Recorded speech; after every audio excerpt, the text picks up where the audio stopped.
Okay, third Aliyah. I think I'm going to need to go a little bit quicker. And the servant took 10 camels of his master's camels, and he went, and all the best of his master's was in his hand. And he arose and went from Aram Naharim to the city of Nahor. Now, Nahor was also a name of a person, but it's also a location. And he took 10 camels. So 10 is a mystical number in Judaism. I mean, you could say every number is a mystical number in Judaism, but 10 is a specific mystical number because it's like the 10 Sephirot, which is a Kabbalistic idea. And I don't know all the names of the 10 Sephirot, but I just know that there are 10, and 10 is a mystical number. It's also like the decimal system. So you get the idea that 10's, it's not just random that it's 10 camels. And he made the camels kneel outside the city besides a well of water. Of course, that water, it symbolizes Torah, and almost all of the commentators point out that water, I mean, it's probably actually is a well, but also water is, Torah is compared to water. And at evening time, at the time that the maidens go out to draw the water. So, all right.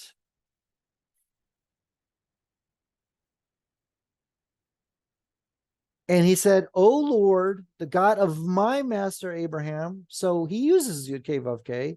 He says, "V'yomer Yud Kei Vav Kei, Elohei Adonai Avraham."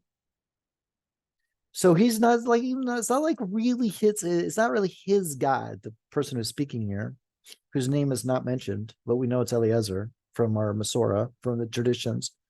He's referencing what Abraham, his servant Abraham, believes in. So it's not necessarily that the servant necessarily believes in Yud Kei Vav Kei, but he's referencing Yud Kei Vav Kei.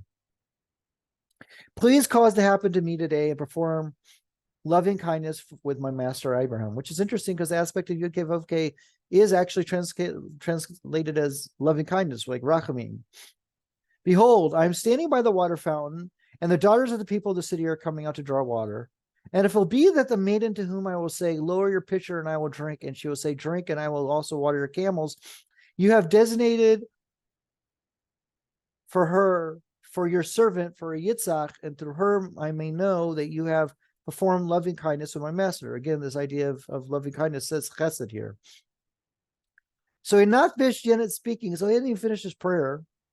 And behold, Rebekah came out, who had been born to Betul, the son of Milcah, the wife of Nahor, which is Avram's brother. So when it says the city of Nahor, it's also maybe he's like the mayor, but is it, or he's like the main person of the city, but he's also a person, but also the name of the city. And her pitcher was on her shoulder. I'm not sure why that's important, but the Torah never, says anything randomly. Now the maiden was a very comely appearance, a virgin, which is Bitulah, and no man had been intimate with her. Isn't that what the definition of a virgin is? And he went down to the fountain, and she filled her pitcher, and went up. Okay. Now it's important that she's pretty. I know, it sounds very superficial, but it's actually important that people are attracted to each other. I mean, I don't know, is that such a stretch that she should be attractive? Okay. And the servant ran toward her, and he said, please let me sip a little water from your pitcher. And she said, drink, my lord. And he hastened and lowered her pitcher to her hand, and she gave him to drink. And she finished giving him to drink, and she said, I will also draw for your camels until they have finished drinking. And she hastened. So she's like running around doing this. And she emptied her pitcher into the trough, and she ran again to the well to draw the water, which again, she's running to do Torah, we might say. And she drew for all his camels. 10 camels is a lot. We know that 10's a mystical number.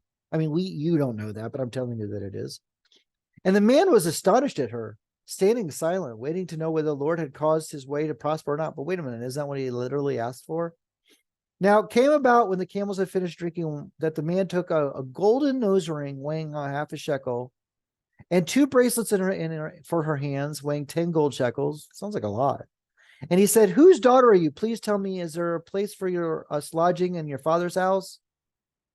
This is strange, right? Sorry, but that's what he said. And she said to him, I am the daughter of Betul, the son of Milcah, whom she bore to Nahor. Now she doesn't even say her own name. And she said to him, Both straw and fodder are plentiful with us.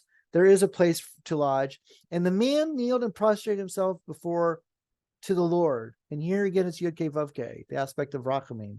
So he got what he asked for, but he still was a little bit unsure. But then as soon as I guess he was sure, although it doesn't say he's sure, he gives her all these jewelry. And then he asks, for a place to stay. Look, he's not expecting anything for free. But that ends the third Aliyah, right? So again, we're left on a little bit of a cliffhanger. And we're going to have to get the fourth Aliyah. See you soon.